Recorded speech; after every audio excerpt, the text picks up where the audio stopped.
અરે ઓછું નાક પણ અસલી નાક. MDH કાશ્મીરી લાલ મરચાની પાવડર.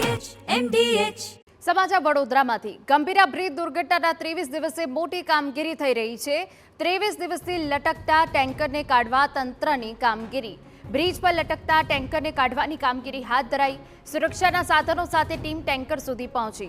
સરકારે આણંદ કલેક્ટરને ટેન્કર ઉતારવાની જવાબદારી સોંપી છે.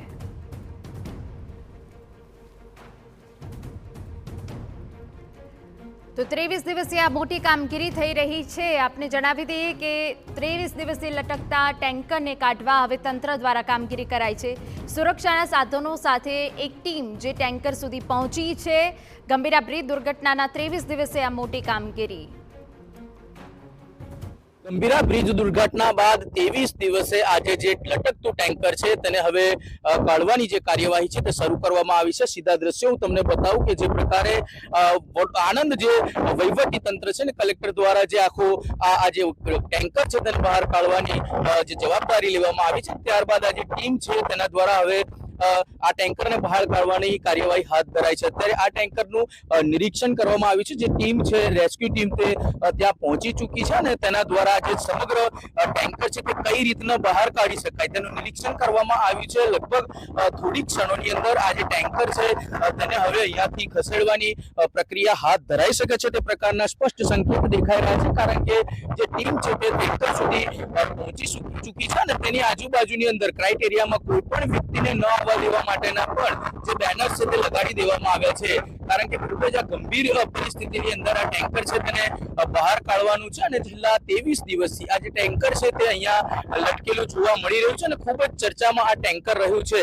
પરંતુ હવેની જે પરિસ્થિતિ છે તે પ્રકારે જે માહિતી મળી છે કે આ ટેન્કરને બહાર કાઢવામાં આવશે અને હવે આ જે ટીમ છે તે ત્યાં સુધી પહોંચી ગઈ છે. જોઈ શકાય છે કે ટીમના જે તમામ લોકો છે તેમને પણ એક સુરક્ષિત તમામ બેલ્ટ લગાવેલા છે, કારણ કે કોઈ પણ ઘટના ક્યારે પણ બની શકે છે.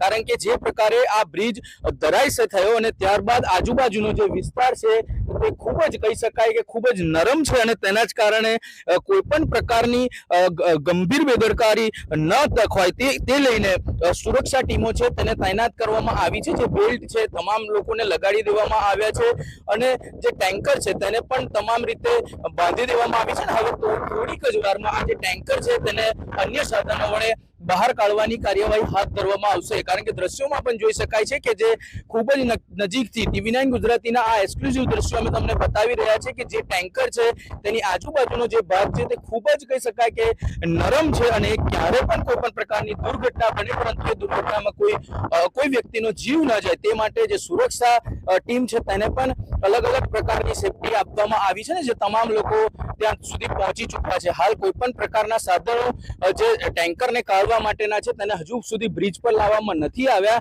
પરંતુ પ્રથમ દ્રષ્ટિએ જે ટેન્કર છે તેને એક પ્રકારે સુરક્ષિત કરી દેવાય અને ત્યારબાદ તેનો જે આખો હિસ્સો છે તેને ઉચકી લેવાય તે પ્રકારનું આયોજન કરવામાં આવી રહ્યું છે. અત્યારે જે ટેન્કર છે તેને કાઢવા માટેની જે ટીમ છે તે સ્થળ પર પહોંચી ચૂકી છે ને જે તમામ ટીમ છે તેને નિરીક્ષણ કરી રહી છે. તેને તમામ તરફથી એક ટેન્કરને સુરક્ષિત કરવામાં આવે ત્યારબાદ તેને અન્ય ક્રેન કે અન્ય સાધનો વડે ઉઠાવવાની કાર્યવાહી હાથ ધરાશે. અત્યારની જે પરિસ્થિતિ છે તેમાં જે પ્રાથમિક માહિતી છે કે થોડીક ક્ષણોમાં આ જે ટેન્કર છે તેને આ જે રેસ્ક્યુ ટીમ છે તે ઉઠાવી શકે છે. ધર્મેશ પટેલ, TV9 પાદરા. MDH ચણા મસાલા. હવે છોલા હોય કે ચોળા, સફેદ ચણા હોય કે કાળા ચણા, બધું મજેદાર બનશે. MDH